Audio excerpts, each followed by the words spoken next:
اعوذ باللہ من الشیطان الرجیم، بسم اللہ الرحمن الرحیم۔ جیسا کہ آپ سبھی کو معلوم ہے کہ وبا کا دور ہے اور تمام آفسز، اسکول، کالجز سب بند ہو رہے ہیں، چاہے وہ پرائیویٹ ہوں یا گورنمنٹ ہوں، تمام ادارے بند ہو چکے ہیں، پورا پاکستان لاک ڈاؤن ہو چکا ہے۔ اس کے علاوہ دنیا کے دیگر ممالک تقریباً تمام دنیا ہی لاک ڈاؤن ہو چکی ہے۔ اسی حوالے سے سوال یہ کیا جا رہا تھا کہ حج موقوف ہوگا یا نہیں۔ اس کے بارے میں سعودی حکومت نے آج اعلان کیا ہے کہ انہوں نے ابھی اس چیز کا فیصلہ نہیں کیا کہ حج کو موقوف کیا جائے یا نہیں۔ حج کو موقوف کرنے کے بارے میں انہوں نے ابھی اس چیز پر حتمی فیصلہ نہیں کیا۔ اس چیز پر غور ہو رہا ہے کہ حج کو موقوف کیا جائے گا یا نہیں۔ لہٰذا یہ بات واضح ہو جاتی ہے کہ ابھی تک اس چیز کا حج کو موقوف کرنے کا فیصلہ نہیں ہوا۔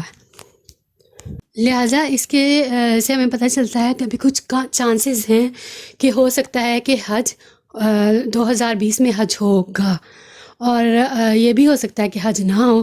اس پر ابھی پورا فیصلہ نہیں ہوا ہے۔ السلام علیکم ورحمۃ اللہ وبرکاتہ۔